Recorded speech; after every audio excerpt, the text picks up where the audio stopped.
So I recently went through something that felt less like moving into a neighborhood and more like stepping onto a battlefield I thought I'd left behind years ago. You see, I served my country, 2 tours overseas. I carried the weight of explosions, decisions that cost lives, the sound of gunfire echoing in my head long after the battlefield went quiet. And all I wanted, after everything, was peace.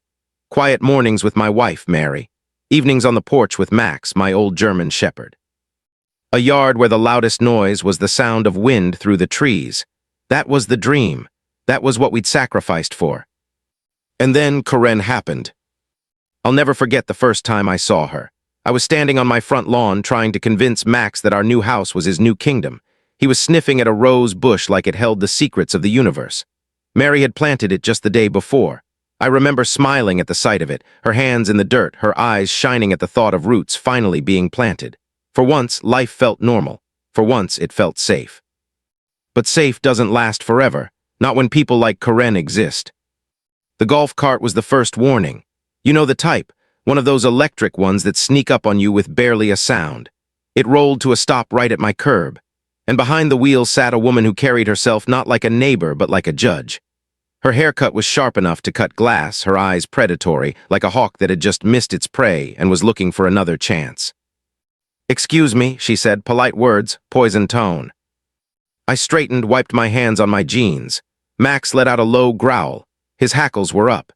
He knew what I didn't. Karen Blake, president of the Homeowners Association, had just marked me as her next target. She said president like she was royalty, like this whole street was her kingdom and I was the intruder. Her eyes scanned everything, my porch, my lawn, even the small flagpole I'd installed by the front door. The American flag I had raised, proud, flying in the summer breeze. "There's a problem with your decoration," she said, her smile as sharp as her haircut. I looked at the flag, then back at her. My voice stayed flat. "That's the flag of the United States of America, not a decoration, a statement of allegiance." Her lips curled in a smug smile. She pulled out a tiny measuring tape like it was a weapon. "According to the HOA bylaws, your flagpole is 2 inches taller than regulation height, and the flag itself may only be flown on designated federal holidays. Today is not a holiday." I felt the heat rise at the back of my neck. You don't come back from war unchanged. Some switches never turn off. I could feel the soldier in me stir, jaw tightening, heartbeat slowing into that cold, steady rhythm. This wasn't about a pole. This wasn't about a flag. This was about power. Mary walked out with 2 glasses of lemonade, her smile faltering when she saw Karen. My wife is tougher than anyone I've ever met, but kindness is her default setting. She asked what was wrong. Karen didn't even look at her like a person, dismissed her with a glance before repeating her violation. Mary's face fell. "My flag," she said. "That was the crime." Karen rattled off bylaw sections like she was quoting scripture, then threatened a $100 fine if the flag wasn't gone within 24 hours. And that's when I said it, calm, controlled, dangerous. I served 2 tours under that flag. It's not a decoration and it's not coming down. Not yesterday. Not today. Not ever. So you can take your little rule book and your little golf cart and drive back to whatever joyless corner of this neighborhood you crawled out of. Her face turned blotchy red. For a second I thought she might actually explode. She hissed something about lawyers, slammed her golf cart into reverse and whined away down the street. Mary touched my arm. "Jack," she whispered, "you can't just—" "I can," I said, and I did. Because some lines you don't let people cross. We stood there a long time, watching her vanish around the corner. The silence that had felt like peace only minutes before now felt heavy. Electric, like the sky right before a storm. I knew, deep in my bones, this was only the beginning. Karen wasn't done. And what she didn't know was that I wasn't either. Everyone thinks the worst battles are fought overseas. They're wrong. Some of the hardest ones start in your own front yard. That night I sat on the porch with Mary. She rested her head on my shoulder and Max curled up at our feet. The flag waved quietly in the dark, but the air, it wasn't peaceful anymore. It was tense, like waiting for an ambush. I'd felt it before, the silence before the storm. You have to understand something. Mary and I didn't move to Willow Creek because it was fancy. We didn't care about manicured lawns or glossy brochures about community spirit. We chose it because it was supposed to be the end of the line, the place where we could finally breathe. After my last deployment, the one that left me with a limp and a head full of static, the doctors told me I was done, honorably discharged. A hero, they said, but I didn't feel like a hero. I felt like a machine stripped for parts. I'd promised Mary that when it was all over, we'd find a little house with a big yard. No more packing boxes, no more goodbyes. So when we found the place on Maple Lane, a 2-story house a little worn around the edges but with good bones, I saw more than wood and nails. I saw a promise kept. A backyard where Max could chase squirrels, a front porch where Mary could drink her morning coffee, a place where we could grow old in peace. We poured everything we had into that house. My disability pay, her savings from years of teaching, every penny, and for a couple weeks it was perfect. We painted the living room a soft yellow. We watched fireflies over the pond out back. I fixed leaky faucets and patched drywall like each repair was healing a wound in me too. For the first time in 20 years, my shoulders felt lighter. Then came Karen and her letters. The first one arrived folded neatly in our mailbox. Thick paper, printed in cold legal language. It detailed my violation in emotionless paragraphs and informed me that a $100 fine had been added to my HOA dues. The smell of her perfume lingered on the page like a signature. I crumpled it and threw it in the trash. That was my line, my hill to die on. But she didn't stop there.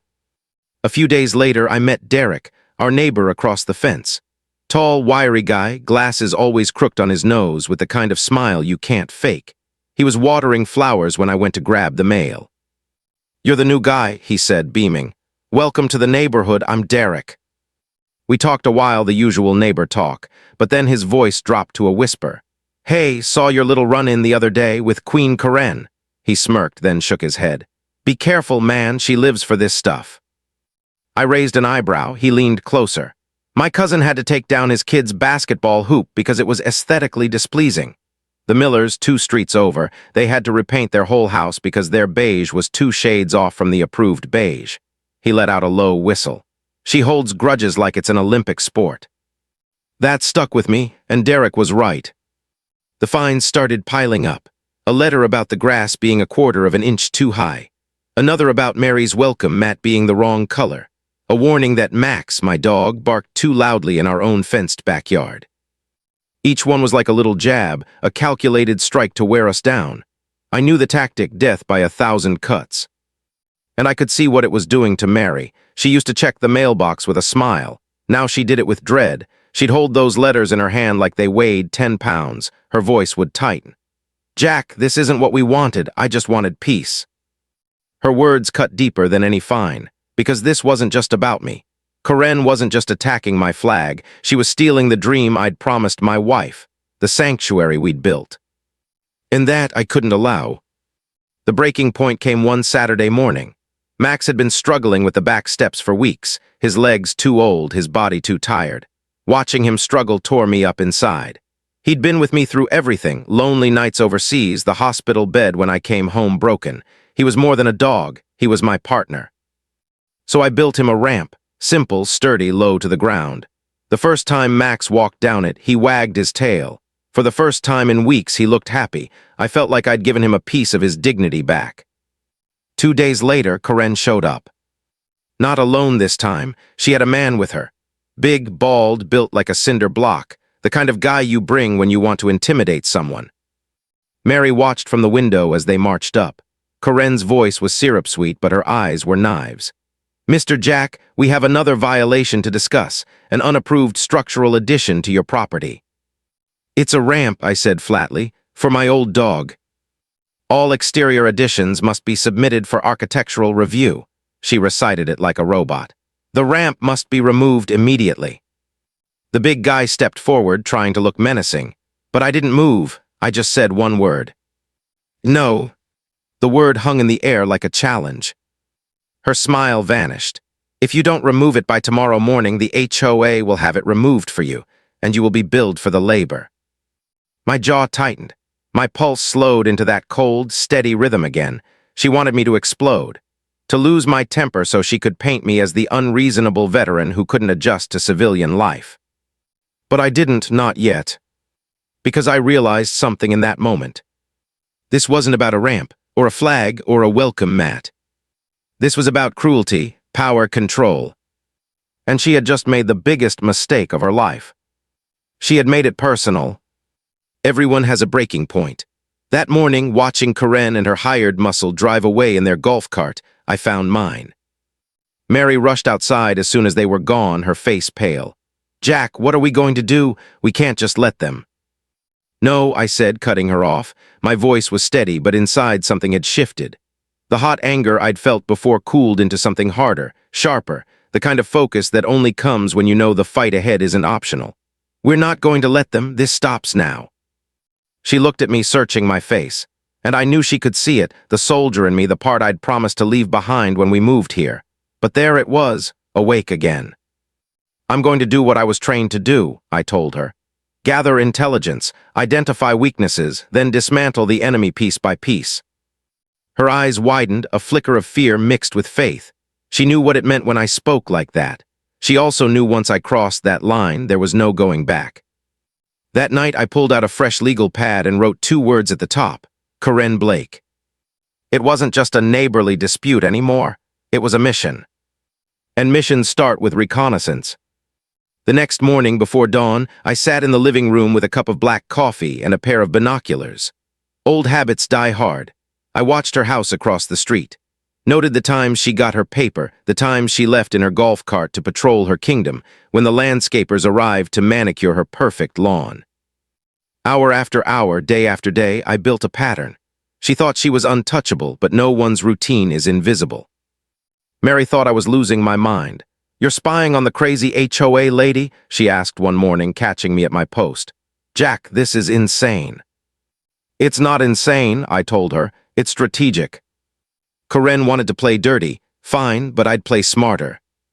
Derek unknowingly became another source of intel. The man couldn't help himself. He loved to talk. All I had to do was stand outside for 5 minutes and he'd wander over, full of gossip about Karen's latest power trip. "You hear about the Garcias?" he whispered one afternoon. "She fined them $200 because their kid's birthday party had a bouncy castle, said it violated the temporary structures clause." I shook my head. The Garcias, the Millers, the basketball hoop. It was a pattern. Karen wasn't just nitpicking rules. She was targeting families, intimidating them into submission. It confirmed what I already suspected. She wasn't just an overzealous volunteer. She was a predator. And predators only stop when you take away their teeth. But gossip wasn't enough. If I was going to strike back, I needed evidence, something undeniable. So I went into enemy territory. The monthly HOA meeting. The clubhouse smelled faintly of chlorine from the pool outside. Folding chairs lined up in neat rows. At the front, Karen sat at a long table, flanked by her enforcer, Frank, and the treasurer, Arthur. Arthur looked harmless, nervous, papers trembling in his hands as he read through the budget. Karen watched him with thinly veiled contempt, cutting him off when he stuttered. It was theater.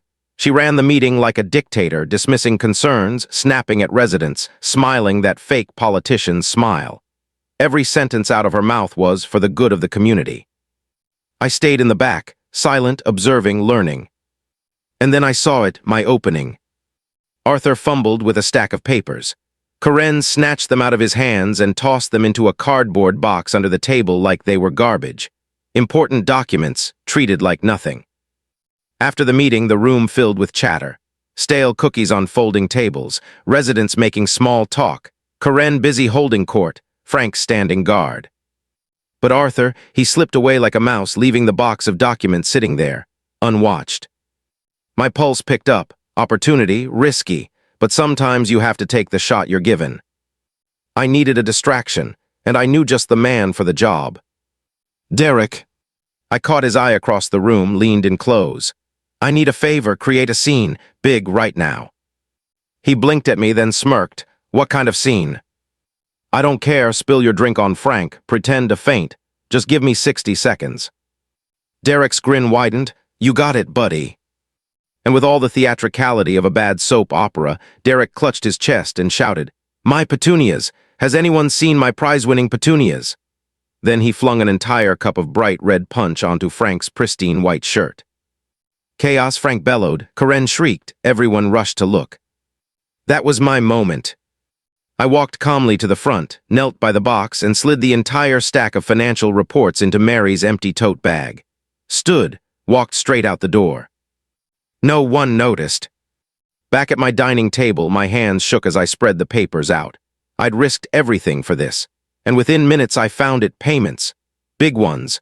$5,000 a month to a company I'd never heard of, Evergreen Landscaping Solutions. Only one problem. No Evergreen trucks had ever worked in our neighborhood. I dug deeper, looked up the company. It was a shell corporation. Registered agent, K. Blake.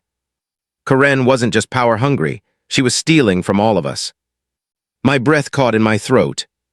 This wasn't a petty tyrant. This was a thief. And now I had proof. The stack of papers on my dining room table wasn't just evidence. It was ammunition. And in war, once you hold the ammunition, you have a choice. Fire or wait for the perfect shot. Mary stood in the doorway, her arms folded. "Jack, what are you planning?"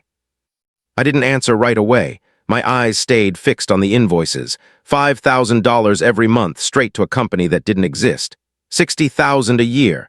And that was just what I'd uncovered in one glance. How long had this been going on? How much had she taken? "This isn't just bullying," I said finally. "This is embezzlement, a felony. She's not just abusing power, she's stealing from everyone." Mary walked closer, her voice sharp. "Then go to the police, let them handle it." I shook my head. "Not yet. If we move too soon, she'll claim it's a clerical error, civil matter, drag it out in court, we'd lose everything. No, if we fire, it has to be a kill shot. Clean. Undeniable, no way for her to twist it."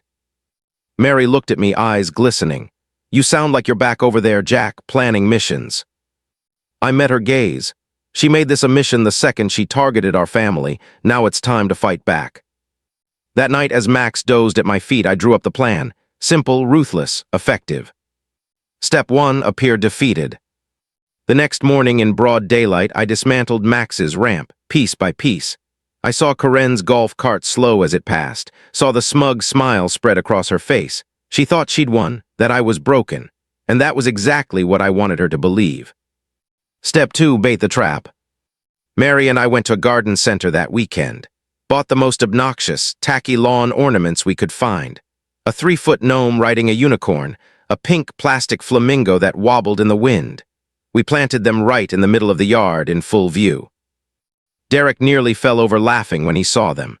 "Dude," he whispered over the fence, "Karen is going to combust. This is like waving a red cape at a bull that's already on fire." "That's the idea," I said. Sure enough, less than an hour later, a violation notice appeared on my door. 3 bylaw infractions, threat of a $500 fine, removal within 12 hours. I ignored it, let the hours pass, let the next day pass. Because I knew her. Karen's ego wouldn't let her stop at fines. She had to make an example of me. She had to remove the offense herself. And since her beloved Evergreen Landscaping Solutions didn't actually exist, she'd have to send her only real employee, Frank, the enforcer. Which meant I'd have eyes on him. Step 3, watch. I'd bought a set of high-definition, motion-activated cameras, camouflaged as birdhouses, one aimed at the front yard, the other squarely at my mailbox. Because I had a hunch. A woman this controlling wouldn't be able to resist tampering with more than gnomes. She'd want to see the letters, the threats, my responses, maybe even intercept them. And if she did, she'd step straight into federal territory. The trap was set. For 2 days, nothing happened. The gnome and flamingo stood like silent sentinels on the lawn. Mary grew restless. "Jack, maybe this is too much. Maybe we should just take them down." "One more day," I said, hiding my own doubts. "Trust me." Then it happened. At 3:17 a.m., my phone buzzed. Motion detected, front yard. I leapt from bed, heart pounding, pulled up the live feed. The night vision was crystal clear. A dark van rolled up to the curb. Passenger door opened. Out stepped Frank, moving like a thief in the night. I watched him stomp across my lawn, grab the gnome and flamingo, and haul them back to the van. Exactly as planned. But then he hesitated, turned, looked at my mailbox. My chest tightened. He walked over, opened it, and pulled out the bundle of mail, flipped through it with a flashlight, found what he was looking for. 2 official-looking envelopes from the HOA, the ones I'd asked Derek to mail me on purpose. He opened them, read them. Then he stuffed my entire stack of mail under his arm and climbed back into the van. The camera caught it all. High definition, crystal clear. Vandalism, theft of property, and most importantly, tampering with United States mail, a federal offense. I saved the footage 3 times over. My hands were shaking, but not with fear, with adrenaline, with victory. When I showed Mary, she gasped. "He stole our mail," she whispered. "She actually sent him to steal our mail." "She's desperate," I said, and in her desperation, she just gave us the weapon we needed. The original plan had been to nail her on vandalism, but this was the kill shot. Because this wasn't just HOA politics anymore. This was FBI territory. The footage was perfect, clear, undeniable. Frank stealing my mail at 3 in the morning, proof of vandalism, theft, and tampering with federal property. I had her. Karen thought she was playing checkers, moving her little pieces around the board, but I just put her in check. Or so I thought. Because sometimes, when you look too close at the board, you see pieces you didn't even know were there. I watched the video again, and again, something gnawed at me. The way the van pulled away, the way the streetlight caught the driver's face for just a split second. I hit pause, rewound, zoomed in. My breath caught in my throat.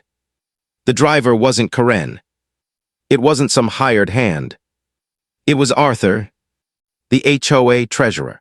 The same nervous man whose hands shook at every meeting, whose eyes never met anyone's, who looked like a frightened mouse under Karen's glare. But there he was, driving the getaway van. I stared at the screen, bile rising in my throat. Maybe it was a trick of the light. Maybe I was wrong. But the more I studied it, the slumped shoulders, the nervous grip on the steering wheel, the shape of his head, the more certain I became. It was Arthur. And suddenly, everything shifted. The harmless treasurer wasn't harmless at all. He was Karen's victim. He was her partner. I tore back through the financial reports I'd stolen. I hadn't looked at them closely beyond evergreen landscaping. But now I searched line by line. Payments jumped out at me, small ones tucked between bigger expenses. A few hundred a month to a company I didn't recognize. Website maintenance. I pulled out my phone, looked up the business. Registered agent, Arthur's wife. It hit me like a punch.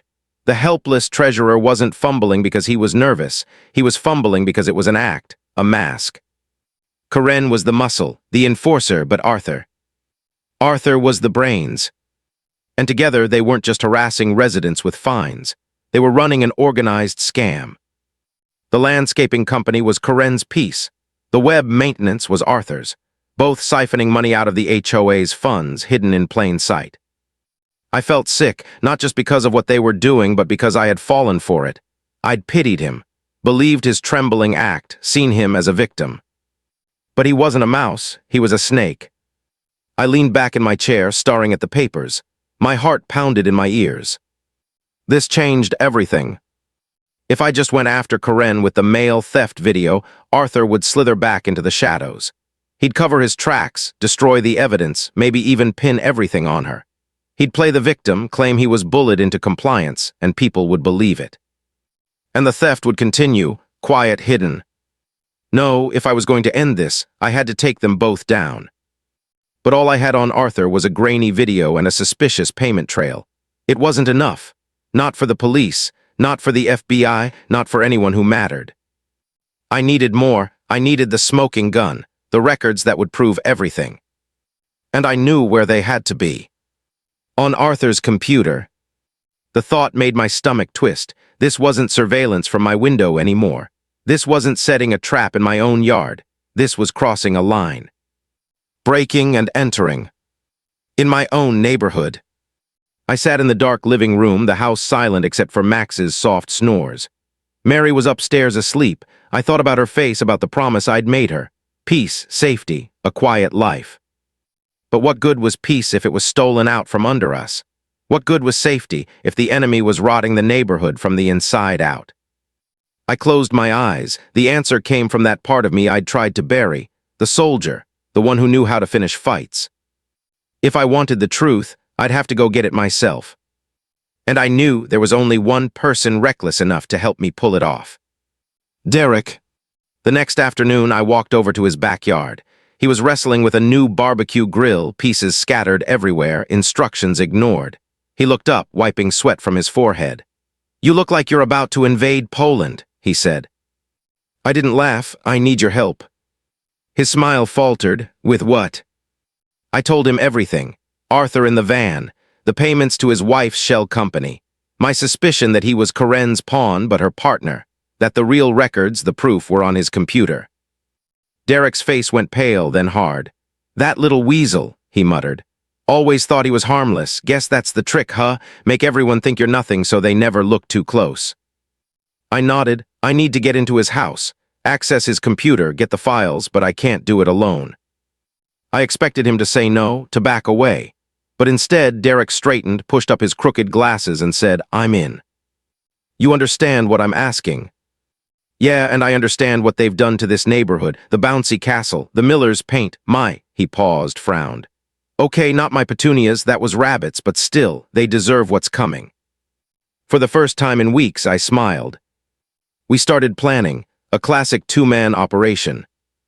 Arthur and his wife went to bingo every Tuesday night. Like clockwork, an hour, maybe 90 minutes. That was my window. Derek would be posted at the end of the street with a walkie-talkie, acting as lookout. I'd go in through the back, use the skills I thought I'd left behind, and get out before anyone knew I was there. It was dangerous, reckless, illegal. But sometimes, to protect your home, you cross lines you never thought you would. And I was ready to cross this one. Tuesday night arrived heavy, like the air before a thunderstorm. Mary paced the kitchen, chewing her lip, her eyes full of fear.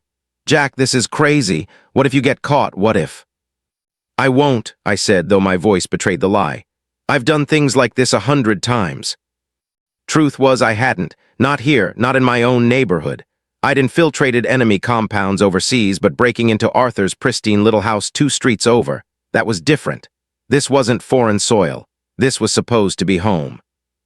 Derek and I stood in the shadows at the end of Maple Lane, walkie-talkies in hand. He gave me a shaky thumbs up, his crooked glasses glinting in the dim light. "Be safe in there, buddy. I'll keep watch." The clock started the second Arthur's car pulled away, his wife beside him, off to their weekly bingo ritual. 1 hour, maybe 90 minutes if we were lucky. I moved quickly, a ghost in the neatly trimmed yards. The lock on the back door was standard, nothing fancy.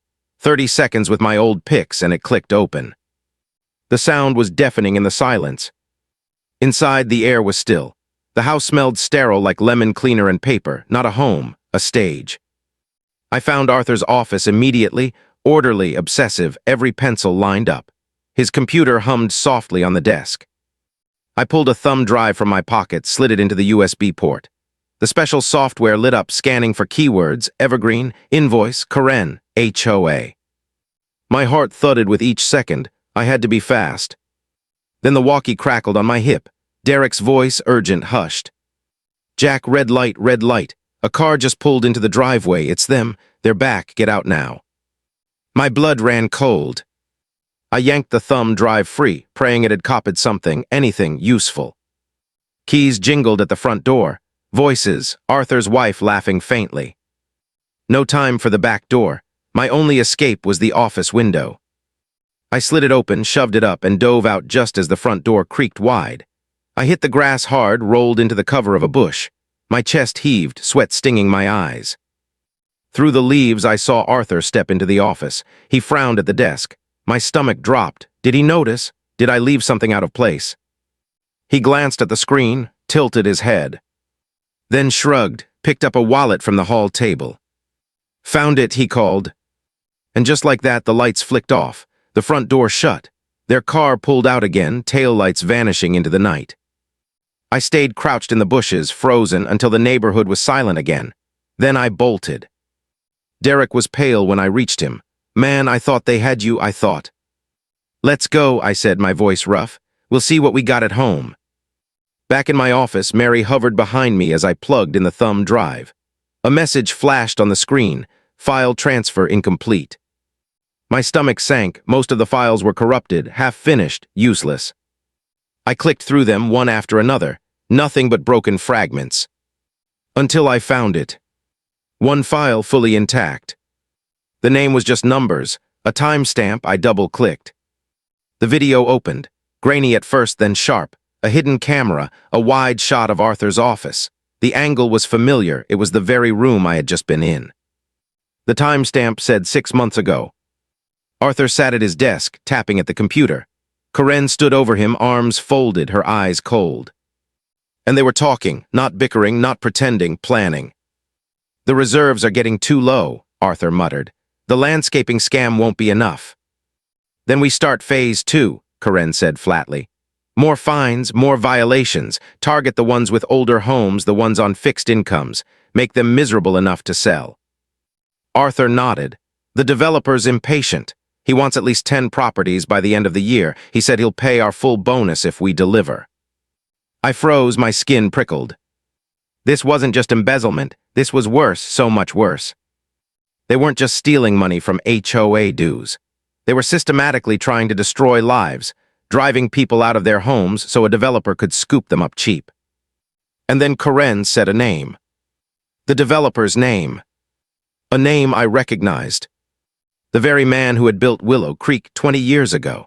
The respected philanthropist whose name was etched on the clubhouse wall and the park down the street. He wasn't some kindly founder. He was the wolf behind the fence.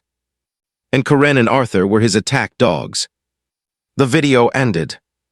The room was silent, except for the hum of the computer. Mary pressed a hand to her mouth. "Oh my God," she whispered. "They're not just bullies, they're criminals. They're destroying this place for money." I stared at the screen, anger like ice in my veins. All those fines, all that harassment. It wasn't random cruelty. It was strategy, it was profit. The HOA wasn't just a nuisance. It was a weapon. And I had just found their war plans. I looked at Mary, at Max sleeping by the ramp I'd rebuilt for him, at the neighborhood outside my window. This wasn't about me anymore. It was about everyone. And the next move wasn't going to be quiet. It was going to be public, explosive, final. Sometimes justice has to be quiet, careful, collected in the shadows. But sometimes it has to be loud. That was the thought burning in my mind as I stood outside the Willow Creek clubhouse on the night of the annual Christmas meeting. The air was cold, the wreath on the door cheery and fake, but inside was the battlefield. Mary touched my arm. "Jack, are you sure about this?" I nodded. "It has to be tonight. If we wait, they'll bury the evidence. Or worse, they'll bury someone else in fines until they're forced out. No more stalling. This ends now." Derek adjusted his crooked glasses, holding the laptop case like it was a rifle. "Don't worry, Mary. Our boys got this. And if not, I'll improvise. Maybe scream about my petunias again." I almost smiled. Almost, but my jaw stayed tight. The soldier in me had taken full command. We walked in together. The clubhouse was packed. Residents filled the folding chairs, murmuring, sipping hot chocolate. Kids tugged at their parents' sleeves. A Christmas tree twinkled in the corner, but the mood was tense.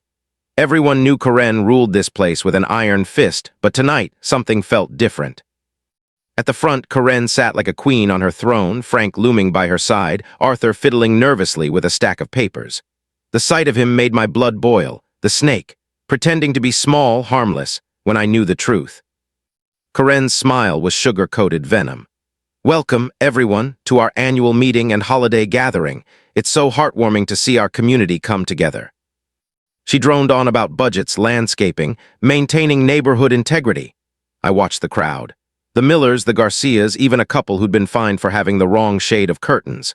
They all sat stiff, eyes down, afraid to speak. Until now. When she called for community questions, I stood, slowly, calmly. My cane clicked on the floor as I walked to the front. Every eye turned toward me. Karen's smile faltered. "Mr. Jack," she said sweetly, "I wasn't aware you had anything to add this evening." "Oh, I do," I said, my voice carrying through the room. "I have something to show everyone, something I think you'll find enlightening." Derek, right on cue, opened the laptop and connected it to the projector. The screen lit up on the wall behind Karen. She turned, confused, then snapped back to me. "What is this?" I didn't answer, I just nodded at Derek. And he hit play. The video flickered, Arthur's office. 6 months ago, Karen and Arthur caught in perfect detail. Their voices filled the silent room. The reserves are getting too low. Start phase 2. Target the ones with older homes, the ones on fixed incomes. The developer wants 10 properties by the end of the year. Gasps, murmurs.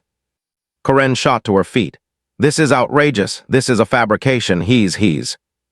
But her words drowned in the audio of her own voice. Make them miserable enough to sell. The room erupted, people shouting, pointing, furious. Arthur paled, his hands trembling for real this time. Karen whirled on him, hissing, "You idiot! You said no one would ever find that file." And that's when I stepped forward, my voice cutting through the chaos. You wanted to fine us into submission. You wanted to bully us into selling our homes so your developer friend could buy them cheap. You called it community spirit, but I call it what it is. I paused, let the silence hang. Corruption, fraud, theft. The crowd roared. Some shouted for resignations, others shouted for police. Karen slammed her fist on the table, her mask cracking. Enough, this meeting is over. No, I said, my voice steady, it's just beginning. Because I hadn't just brought the video. I pulled out a folder, the financial reports, the payments to Evergreen Landscaping, the web maintenance shell company. Proof, hard numbers. I slapped them down on the table in front of Arthur. He flinched like I'd dropped a grenade. This, I said, my voice like steel, goes to the police in the morning, along with the footage of Frank stealing my mail. Federal crime. I've already backed up everything. You can't bury it. You can't spin it. It's over. The room went dead quiet. Karen's face twisted, red with rage, eyes wild. You think you've beaten me? You think this little circus will stop what we've built? And then, like the cornered predator she made her mistake. She lunged for the laptop, screaming, spittle flying. But Frank moved too slow. Derek blocked her path, his wiry frame surprisingly immovable. Residents surged forward. For the first time, they weren't afraid, they were furious. And Karen. She was exposed. The woman who once held everyone under her thumb was suddenly the one surrounded, outnumbered, powerless. And I stood there, cane in hand, watching her unravel. Because karma doesn't always whisper, sometimes it screams. And hers was just getting started. The morning after the meeting, the neighborhood didn't feel the same. For years, Karen's shadow had stretched across every lawn, every mailbox, every whispered conversation. But now, it was like someone had lifted a weight off the entire street. I sat on my porch with Max at my side, watching neighbors walk by. For the first time, they waved, stopped to talk. Not just polite smiles, but real words, real voices, like people remembering they weren't prisoners anymore. Then the police cars came. 2 cruisers pulled up to Karen's perfect house. Blue and red lights painted the white siding, reflecting in the manicured windows. The officers knocked once. Karen opened the door, still dressed like a queen in her pearls and blazer, her voice carried even across the street. "This is harassment. Do you know who I am?" But it didn't matter. They read her rights. She screamed, fought. Frank tried to step in, but 2 more officers pinned him against the cruiser. Arthur came out last. His shoulders slumped, his glasses crooked, his face pale. He didn't scream. He didn't fight. He just melted into the cuffs like a man who had been waiting for this moment all along. Neighbors lined the sidewalks watching. Some cheered, some cried. And for the first time since I'd moved here, Karen's power shattered in front of the very people she had ruled. It wasn't just arrests, it was liberation. I didn't cheer, I didn't shout. I just sat there, my hand resting on Max's head, watching Karma arrive in flashing lights. The news spread fast. Local reporters camped outside the clubhouse. Headlines hit the internet. HOA president arrested in fraud scheme. Neighborhood scandal, millions in fines, kickbacks, and corruption. And with every story, the fear drained from Willow Creek. But what mattered most wasn't the headlines, it was the people. The Garcias put their bouncy castle back up for their daughter's birthday, and half the neighborhood came. The Millers repainted their house the color they actually liked, 2 shades darker than Karen's approved beige. Derek planted a row of petunias so bright and gaudy they looked like fireworks, and for once no one cared. Peace wasn't instant. The HOA had to be rebuilt, elections, paperwork, lawyers, but it was ours again, not hers, not theirs. A week later, I stood at the clubhouse for the first free meeting. No shouting, no threats, just neighbors talking, planning, laughing nervously. They asked me to stand for election, to be president, to lead. I shook my head. I didn't fight for power, I said. I fought for peace. But I promised them I'd always be here, watching, guarding, because once you've fought a war, whether overseas or on your own street, you never forget what's at stake.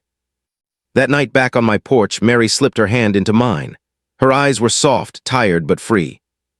"You kept your promise," she whispered.